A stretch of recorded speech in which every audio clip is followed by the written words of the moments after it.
Good morning मेरे प्यारे बच्चों। तो आज मैं आपको हिंदी ग्रामर का चैप्टर 2 जिसका नाम है ध्वनियाँ व और उनके उच्चारण। ध्वनियाँ और उनके उच्चारण। तो हमारा चैप्टर 2 जिसका नाम क्या है, ध्वनियाँ और उनके उच्चारण। तो जो भी हमारे मुंह से साउंड निकलती है उनको हम कैसे बोलते हैं, उनके उच्चारण हम कैसे करते हैं, तो इस चैप्टर में हम ये सीखेंगे। चलिए अब हम चैप्टर स्टार्ट करते हैं। तो क्या लिखा हुआ है, सबसे पहले क्या है, ध्वनि। ध्वनि आप जानते हो क्या होती है, साउंड। जो भी हमारे मुंह से आवाज निकलती है, जो भी ध्वनि निकलती है उसको हम बोलते हैं ध्वनि। जो भी साउंड निकलती है मुंह से वो सब क्या होती है, ध्वनि। तो पढ़ना स्टार्ट करते हैं।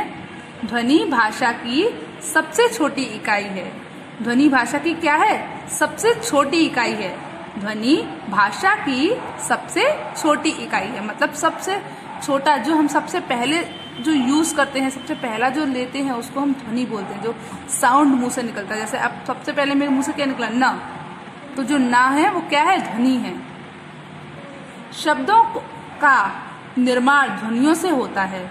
शब्दों का निर्माण ध्वनियों से होता है। ना के पीछे क्या आ रहा है, आ, तो आ एक ध्वनि है। जैसे आ, इ, क, ख, ग आदि।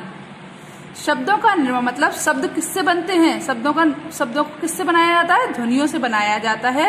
जैसे कि आ, इ और क, ख, ग आदि को जब मुख से बोला जाता है, इन सबको जैसे आ, ई, क, ख, मुख से जो भी बोला जाता है, मतलब जो भी हम मुंह से बोलते हैं तो उन्हें हम ध्वनियाँ कहते हैं। तो उन्हें हम क्या कहते हैं, ध्वनियाँ कहते हैं। जो भी हमारे मुंह से निकलता है, अ निकले, क निकले, ला निकले, मा निकले, जो भी हमारे मुंह से शब्द निकलते हैं उन्हें हम क्या कहते हैं, ध्वनियाँ। और जब एक एक ध्वनि निकलती है तो उससे किसका निर्माण होता है, शब्दों का निर्माण होता है। तो आ, ई, क, ख, ग आदि जो सब मुख से बोला जाता है, कुछ भी जो हम मुंह से बोल रहे हैं तो उसे हम क्या कहते हैं, ध्वनियाँ कहते हैं। चलिए आगे पढ़ते हैं। बच्चा नानी को पुकार रहा है। ये बच्चा किसको पुकार रहा है, नानी को। और उसकी बहन सोच रही है कि नानी शब्द में 4 ध्वनियाँ हैं। तो क्या हुआ, इसने बोला, इस बच्ची ने बोला कि नानी। तो इसकी जो बहन थी, यहाँ पर जो इसकी बहन खड़ी हुई है, उसने सोचा कि इसने नानी बोला तो नानी में कितने अक्षरों की ध्वनियाँ आई, नानी शब्द में कितनी ध्वनियाँ हैं आई, तो कितनी ध्वनियाँ आई, 4। इसने बोला, उसकी बहन सोच रही है कि नानी शब्द में 4 ध्वनियाँ हैं। कैसे हैं 4 ध्वनियाँ, न, एक तो न, फिर उसके बाद ना, तो पीछे से किसकी ध्वनि निकल रही है, आ की, तो एक हो गई ना की ध्वनि। एक उसके पीछे क्या निकल रहा था, आ, तो ना, 2 ध्वनियां हो गई। फिर तीसरा था नी, तो एक ना निकल रहा था, उसके पीछे से क्या आवाज आ रही थी, ई, तो ऐसे मिलाकर कितनी ध्वनियां हो गई, 4। ना, नी, ना, आ, नी, तो नानी में कितनी ध्वनियां आ गई, 4। ऐसे ही आप और भी शब्दों का यूज करके देख सकते हैं और बता सकते हैं हमको कि कितनी ध्वनियां निकल रही हैं उनमें। जैसे अब मैंने बोला पानी, तो बताइए पानी में कितनी ध्वनियां निकल रही हैं, 4, क्योंकि प, आ, न, ई, तो पानी में भी एक पा पर जो मात्रा आ रही है उसकी ध्वनि निकल रही है, और ना पर जो मात्रा आ रही है उसकी ध्वनि निकल रही है। तो पानी में भी कितनी ध्वनियां निकल रही है, 4।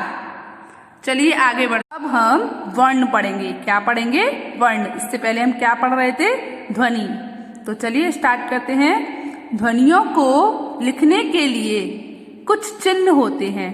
किसको लिखने के लिए, ध्वनि को लिखने के लिए, जो हम बोल रहे हैं उसको लिखने के लिए क्या होते हैं, कुछ चिन्ह होते हैं, कुछ साइन होते हैं। प्रत्येक ध्वनि के लिए पृथक चिन्ह होता है। हर एक ध्वनि के लिए, मतलब जितनी भी ध्वनियां हमारे मुंह से निकलती हैं उनके लिए सबके लिए अलग अलग चिन्ह होता है। इन्हीं चिन्हों को वर्ण कहते हैं। इन्हीं चिन्हों को क्या कहते हैं हम, इन्हीं चिन्हों को वर्ण कहते हैं। चलिए, किसी भाषा के सभी वर्णों के समूह को किसी भी भाषा के सभी वर्णों के समूह को, मतलब कोई भी भाषा पढ़ते हैं उसके अंदर कोई ना कोई वर्णों का समूह होता है। जैसे आप देखिए इंग्लिश में क्या होता है, ए बी सी डी, ये वर्णों का समूह होता है। हिंदी में क्या होता है, क ख ग घ आ ई, तो ये हिंदी का वर्ण समूह होता है। तो किसी भी भाषा के सभी वर्णों के समूह को क्या कहते हैं, वर्णमाला कहते हैं। इंग्लिश में हम क्या बोल देते हैं, अल्फाबेट्स, और हिंदी में क्या बोल देते हैं, वर्णमाला। चलिए, तो अब एक बार फिर से वर्णमाला की डेफिनेशन है, क्या होता है एक बार बताइए मुझे। किसी भी भाषा के सभी वर्णों के समूह को, मतलब किसी भी भाषा के सभी वर्णों के समूह को क्या कहते हैं, वर्णमाला कहते हैं। याद हो गई है सबको कि क्या होता है, एक भाषा, किसी भी भाषा को उठाएंगे तो उसमें क्या होगा, सारे शब्दों को, सारे अक्षरों को मिलाकर एक चीज बनेगी, तो उसको हम क्या कहते हैं, वर्णमाला कहते हैं। चलिए, अब हम आगे चलते हैं। अब क्या है, वर्णों के प्रकार। नेक्स्ट हेडिंग क्या है, वर्णों के प्रकार। अब हम क्या पढ़ेंगे, वर्णों के प्रकार पढ़ेंगे। तो पहले देखते हैं कितने होते हैं। हिंदी में वर्ण के 2 प्रकार होते हैं। हिंदी भाषा में वर्ण के कितने प्रकार होते हैं, 2। ये अब देखते हैं कि कौन कौन से होते हैं। वर्ण के 2 प्रकार होते हैं। एक ये जा रहा है जिसका नाम है स्वर, क्या है, स्वर, और दूसरा ये जा रहा है, सेकंड ये जा रहा है, इसका नाम क्या है, व्यंजन। तो वर्ण के 2 प्रकार होते हैं, बताइए कौन कौन सा। अब तो सबको पता चल गया होगा, स्वर और व्यंजन। चलिए स्टार्ट करते हैं। स्वर, जो वर्ण किसी अन्य ध्वनि की सहायता के बिना बोले जाते हैं, जो वर्ण किसी अन्य ध्वनि की सहायता के बिना बोले जाते हैं, उसे हम क्या कहते हैं, स्वर। जैसे अब आप एक स्वर पहले बोलकर देखिए, केवल आ ही निकल रहा है ना, आ, केवल आ ही निकल रहा है ना, उ, केवल ऊ निकल रहा है, इसके साथ कोई और ध्वनि मिलकर नहीं आ रही है। अब एक बार जरा आप व्यंजन बोलकर देखिए किसी भी, तो हमने क्या बोला, क, तो का के पीछे क्या आ रहा है, आ, क, क, अपने आप पीछे आ रहा है, मैं तो लगा नहीं रही फिर भी आ रहा है। तो जो वर्ण किसी अन्य ध्वनि की सहायता के बिना बोले जाते हैं उन्हें हम स्वर कहते हैं। तो इनके पीछे कोई और ध्वनि नहीं आती है, केवल जो बोल रहे हैं उसी की ध्वनि आती है। एक बार फिर से बोलकर देख लीजिए, अ, आ, ई, नहीं आ रही ना कोई भी ध्वनि। चलिए अब आगे पढ़ते हैं। हिंदी के स्वर वर्ण इस प्रकार हैं। हिंदी के स्वर वर्ण इस प्रकार हैं, देखिए क्या है, अ, आ, ई, उ, ऊ, ऋषि, ए, ओ, उच्चारण में लगने वाले समय के अनुसार स्वर को 2 प्रकार के होते हैं। स्वर 2 प्रकार के होते हैं। उच्चारण में जितना टाइम लगता है उसके अकॉर्डिंग इन्होंने स्वर को क्या किया, 2 प्रकार में बना दिया, 2 भागों में बांट दिया। तो पहला है ह्रस्व एंड सेकंड है दीर्घ। तो सबसे पहले हम ह्रस्व पढ़ते हैं। जिस स्वर के उच्चारण में कम समय लगता है उसे हम ह्रस्व स्वर कहते हैं। जिन स्वरों के उच्चारण में, जिन स्वरों को बोलने में जितना कम समय लगता है उसे हम क्या कहते हैं, ह्रस्व स्वर कहते हैं। तो जैसे अ, इ, उ तथा ऋषि ह्रस्व स्वर हैं, ह्रस्व स्वर हो गए। चलिए अब हम आगे पढ़ते हैं दीर्घ स्वर। तो दीर्घ स्वर हैं हमारे, जिन स्वर के उच्चारण में अधिक समय लगता है उसे हम दीर्घ स्वर कहते हैं। जैसे आ, ई, उ, ए, ओ, दीर्घ स्वर हैं। ठीक है, चलिए तो जिनमें हमें कम समय लगता है वो ह्रस्व स्वर होते हैं, और जिन स्वर में हमें ज्यादा समय लगता है उन्हें हम दीर्घ स्वर कहते हैं। अब हम आगे चलते। तक हम क्या पढ़ रहे थे? स्वर पढ़ रहे थे, और अब हम क्या पढ़ेंगे? व्यंजन पढ़ेंगे। चलिए स्टार्ट करते हैं। तो जो वर्ण ध्वनि की सहायता से बोले जाते हैं, जो वर्ण ध्वनि की सहायता से बोले जाते हैं, उन्हें हम व्यंजन कहते हैं। ये तो मैंने आपको पहले ही समझा दिया था जब मैंने आपको स्वर की डेफिनेशन के बाद उसके एग्जाम्पल, जैसे अ बोलने को बोला था तो अ अकेला आ रहा था। अब फिर मैंने आपको का बोलने को बोला था, तो आपने जब का बोला क, तो का के पीछे क्या आया? अ। तो जो भी अक्षर, जो भी स्वर किसी दूसरी ध्वनि की सहायता से बोले जाते हैं, उन्हें हम व्यंजन कहते हैं। तो जो क्या होता है, व्यंजन के साथ स्वर की जो ध्वनि होती है वो पीछे से आ जाती है। तो देखिए, बोल के देखते हैं एक बार। क आ रहा है पीछे, ख आ रहा है ना पीछे, ध्वनि की सहायता लग रही है ना, तो इसे हम क्या कहते हैं? एक बार फिर से डेफिनेशन बोल लीजिए। जो वर्ण ध्वनि की सहायता से बोले जाते हैं, उन्हें हम क्या कहते हैं? व्यंजन कहते हैं। ये इस प्रकार है। तो अब ये क्या लिखे हुए हैं? हमारे व्यंजन लिखे हुए हैं। तो व्यंजन में क्या होता है, आपने एक चीज देखी होगी कि हम एक लाइन में 5 ही क्यों लिखते हैं, 6 क्यों नहीं लिखते?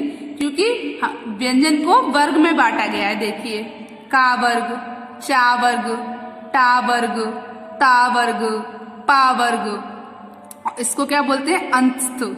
क्या बोलते हैं? अंतस्थ। उसके बाद है ऊष्म, ऊष्म। उसके बाद है अयोगवाह, उसके बाद फिर से अयोगवाह, फिर लास्ट में क्या है? संयुक्त व्यंजन। तो अब हम पढ़ेंगे और मैं आपको बताऊंगी कि कितने शब्द कौन से वर्ग में आते हैं। तो सबसे पहले है हमारा का वर्ग। का से स्टार्ट हो रहा है ना, तो ये का वर्ग। क, ख, ग, घ, इंगा, ये का वर्ग में आते हैं। सेकेंड वर्ग है हमारा चा वर्ग। च, छ, ज, झा, खिया, ये चा वर्ग में आते हैं। थर्ड है हमारा टा वर्ग। टा, ठा, डा, ढा, अणा, ये हमारा टा वर्ग में आता है। नेक्स्ट है हमारा ता वर्ग। त, थ, द, ध, न, ये हमारा ता वर्ग में आता है। प, फ, ब, भ, म, ये किस में आता है? पा वर्ग में। य, र, ल, व, ये किस में आते हैं? अंतस्थ। किस में आते हैं? अंतस्थ। उसके बाद श, श, स, हा, एक बार फिर से बोलिए। श, श, सा, हा, ये किस में आते हैं? ऊष्म में। तो अह अयोगवाह में आती है और अंग अयोगवाह में आती है। उसके बाद क्या है? संयुक्त व्यंजन। तो संयुक्त व्यंजन है हमारे 6 त्र, छ, त्र, ज्ञ, श्र। तो संयुक्त व्यंजन कितने होते हैं? पहले तो हम ये देखते हैं। संयुक्त व्यंजन कितने होते हैं बताइए? 4 होते हैं। छ, त्र, ज्ञ, श्र। एक बार फिर से बोलिए। छ, त्र, ज्ञ, श्र। क्षेत्र, ज्ञ, श्र। तो चलिए अब छ किससे बनता है? का और शा से। त्रा किससे बनता है? ता और रा से। ज्ञा किससे बनता है? जा और किया से। ज्ञा किससे बनता है? जा और किया से। श्रा किससे बनता है? शा और रा से। श्रा किससे बनता है? शा और रा से। श्रा किससे बनता है? शा और रा से। तो ये हमारे 4 संयुक्त व्यंजन कैसे बनते हैं आज हमने ये भी बताया आपको।